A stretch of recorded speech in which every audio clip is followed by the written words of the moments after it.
Good evening student. आज हमारे पास chapter first electric charge and field का सेकंड लेक्चर है कंडक्टर एंड इंसुलेटर। कंडक्टर और इंसुलेटर में हमें डिफरेंस पता करना है कि दोनों में क्या डिफरेंस है आपके पास। देखो छोटी क्लास में हमने पढ़ा है कंडक्टर और इंसुलेटर में। कंडक्टर जिसमें करंट इजीली फ्लो जाता है वो आपके पास कंडक्टर हो गया। इंसुलेटर जिसमें करंट इजीली फ्लो नहीं होता वो आपके पास इंसुलेटर हो गया। क्लियर।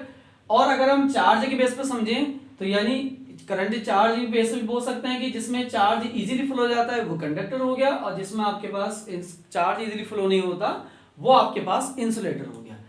अब इन दोनों में डिफरेंस क्या है और पॉइंट्स को अगर हम डिफाइन करें तो जो आपके पास कंडक्टर होता है, इस कंडक्टर में जो फ्री इलेक्ट्रॉन्स होते हैं या फ्री चार्जेस होते हैं ये लार्ज होते हैं। क्लियर।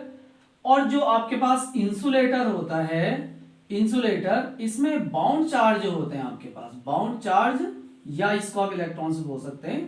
क्लियर। अब फ्री इलेक्ट्रॉन से क्या होते हैं, तो अगर हम किसी एटम से की बात करें तो ये आपके पास न्यूक्लियस हो गया और ये आपके पास हो गया फर्स्ट ऑर्बिट। क्लियर। और इस तरह से आपके पास सेकंड ऑर्बिट। जो इलेक्ट्रॉन्स होते हैं वो आपके पास ऑर्बिट में रिवॉल्व करते हैं, इस तरह से ये आपके पास ऑर्बिट हो गई। क्लियर। अगर हम ये इलेक्ट्रॉन्स पे नेगेटिव चार्ज और न्यूक्लियस आपके पास पॉजिटिव, तो जो ऑर्बिट्स में इलेक्ट्रॉन रिवॉल्व करते हैं वो इलेक्ट्रॉन बेसिकली इस न्यूक्लियस से टाइटली क्या होते हैं, बाउंडेड होते हैं फोर्स ऑफ अट्रैक्शन से। क्लियर। तो जितने भी इलेक्ट्रॉन्स किसी एटम्स के ऑर्बिट में रिवॉल्व करते हैं वो सभी इलेक्ट्रॉन्स न्यूक्लियस से टाइटली बाउंडेड होते हैं। क्लियर। लेकिन इन इलेक्ट्रॉन्स, ये जो इलेक्ट्रॉन्स हैं जो कि न्यूक्लियस से बाउंडेड होते हैं, इन्हीं इलेक्ट्रॉन्स को हम बोलते हैं बाउंडेड इलेक्ट्रॉन। तो बाउंडेड इलेक्ट्रॉन बेसिकली वो इलेक्ट्रॉन्स हैं जो अपने ऑर्बिट में फिक्स रेडियस में रिवॉल्व करते हैं और न्यूक्लियस से टाइटली बाउंडेड होते हैं। फ्री इलेक्ट्रॉन्स वो इलेक्ट्रॉन्स जो इन ऑर्बिट में रिवॉल्व ना कर उस मेटल या उस सब्सटेंस के सरफेस पर रिवॉल्व करते हैं, लेकिन इस न्यूक्लियस के फोर्स ऑफ अट्रैक्शन से बाउंडेड नहीं होते। यानी ये इलेक्ट्रॉन्स इस न्यूक्लियस से क्या होगा, बाउंडेड नहीं होते। ये इलेक्ट्रॉन्स इस सब्सटेंस के सरफेस पर रैंडमली कहीं पे भी मूव करते हैं। क्लियर। लेकिन इससे आपके पास बाउंडेड नहीं होते। इसको अगर हम एक एग्जांपल हम समझें, जैसे आपके पास कोई पर्सन है, उस पर्सन के हाथ पर अगर आपके पास बहुत सारी बैलून्स हैं और उन बैलून की जो थ्रेड है वो उस पर्सन ने टाइटली बाउंडेड कर रखा। क्लियर। तो अगर इस पर्सन ने इन बैलून्स की थ्रेड को टाइटली बाउंडेड कर रखा अपने हाथ से, तो ये बैलून जो है, ये कोई बैलून आपके पास एयर में मूव नहीं करेंगे, वो आपके पास उस पर्सन ने क्योंकि टाइटली बाउंडेड है तो ये आपके पास जो बैलून्स है वो सिर्फ अपनी जितनी भी डिस्टेंस है उसी डिस्टेंस में मूव करेंगे। तो ये जो बैलून्स आपका मूव कर रहे हैं ये जस्ट एक बाउंड चार्ज की तरह हम इसको एज्यूम कर सकते हैं। यानी ये बैलून जो हैं जस्ट आपके पास इन इलेक्ट्रॉन्स की तरह हैं जो कि ऑर्बिट में रिवॉल्व कर रहे हैं। क्लियर। अब अगर हम कोई पर्सन सपोज इसमें से टू बैलून की जो थ्रेड है उसको अगर हम ब्रेक करते हैं या टू बैलून्स की थ्रेड को अगर हम रिलीज करते हैं, तो सपोज अगर पर्सन किसी रूम में है तो ये दो जो बैलून है ये बैलून उस रूम में ही मूव करेंगे। Balloon number third and fourth, ये दो बैलून उस रूम में ही क्या करेंगे, मूव करेंगे, लेकिन रूम से बाहर नहीं जाएंगे। तो ये जो आपके पास फ्री बैलून्स हैं इन्हीं को हम बोलेंगे एक तरह से फ्री इलेक्ट्रॉन्स।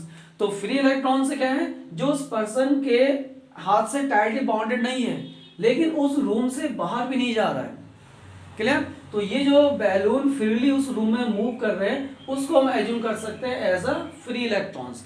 और जो बैलून उस पर्सन ने टाइटली बाउंड कर रखा अपने हाथों में, तो वो बैलून जस्ट एक बाउंड चार्ज की तरह बिहेव करेंगे। क्लियर।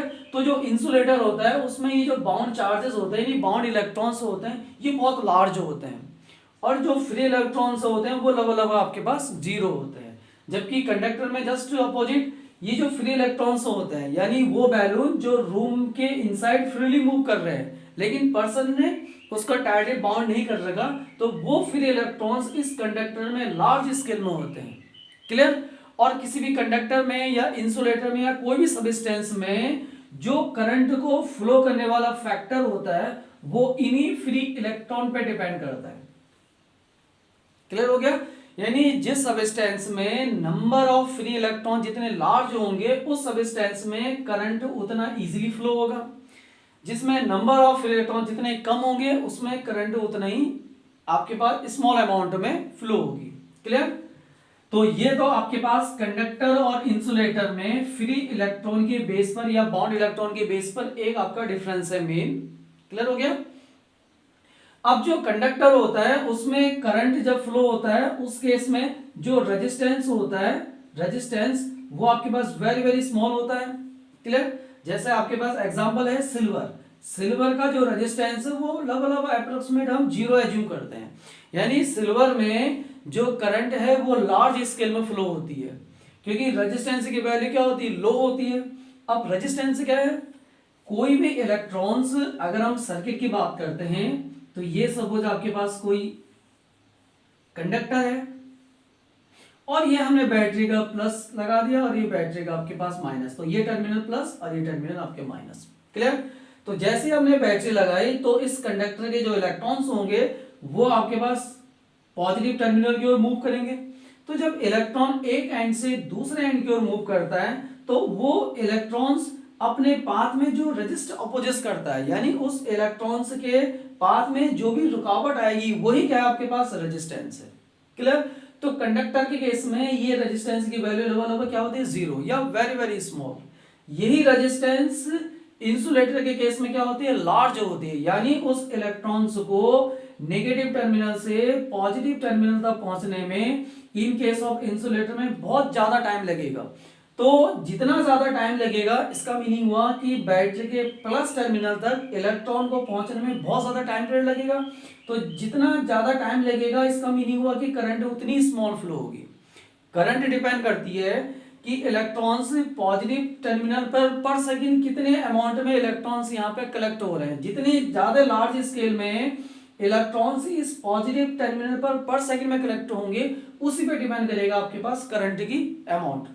ठीक है? तो करंट की जो अमाउंट है या क्वांटिटी है वो इलेक्ट्रॉन्स के पॉजिटिव टर्मिनल पर सेकंड कितने इलेक्ट्रॉन पहुंच रहे हैं उस पर डिपेंड करता है। तो कंडक्टर में पर सेकंड जो इलेक्ट्रॉन्स पॉजिटिव टर्मिनल पर पहुंचते हैं वो लार्ज होते हैं, जबकि इंसुलेटर में आपके पास बहुत कम होते हैं। क्लियर? ये हमने करंट के बेस पर डिफरेंस कर दिया। और अगर हम कंडक्टर में डिफाइन करें तो कंडक्टर में अगर आप कोई भी कंडक्टर है, ठीक है, फॉर एग्जांपल अगर ये आपके पास कंडक्टर है, इसको अगर आप चार्ज देते हैं, कंडक्टर को अगर आपने चार्ज दिया, सपोज प्लस क्यू चार्ज दिया, तो कंडक्टर में जो प्लस क्यू चार्ज है ये चार्ज इस कंडक्टर के होल सरफेस पर यूनिफॉर्मली डिस्ट्रीब्यूट हो जाएगा। क्लियर? तो कंडक्टर को अगर आप चार्ज देते हैं तो वो चार्ज उसके सरफेस पर यूनिफॉर्मली क्या हो जाएगा, डिस्ट्रीब्यूट। क्लियर? जबकि जो आपके पास इंसुलेटर है उस केस में अगर कोई इंसुलेटर है तो इंसुलेटर को अगर आप चार्ज देते हैं तो वो चार्ज जिस पॉइंट पर आपने दिया है या जिस प्लेस पर दिया है उसी प्लेस पर ही आपके पास क्या होता है, रहता है, यानी ये चार्ज इसके सरफेस पर डिस्ट्रीब्यूट नहीं होता। तो इंसुलेटर के केस में किसी कंडक्टर को अमाउंट ऑफ चार्ज जो है वो उसी प्लेस पर ही फिक्स रहेगा, डिस्ट्रीब्यूट नहीं होगा। जबकि आपके पास कंडक्टर में जो अमाउंट ऑफ चार्ज है वो आपके पास होल सरफेस पे क्या हो जाएगा, डिस्ट्रीब्यूट। क्लियर हो गया? अब अगर हम बात करें कंडक्टर्स के एग्जांपल, तो जितने भी आपके पास मेटल्स हैं यानी ऑल मेटल्स, ये सभी आपके पास कंडक्टर की कैटेगरीज में आते हैं। हमारी बॉडी भी आपके पास कंडक्टर की कैटेगरीज में आती है। क्लियर? और इंसुलेटर में आपके पास वुड, प्लास्टिक, कॉटन, ये सब आपके पास क्या हो गया आपके पास, ठीक है, वुड, प्लास्टिक, कॉटन, ये सब आपके पास इंसुलेटर के एग्जांपल्स आ गए। क्लियर?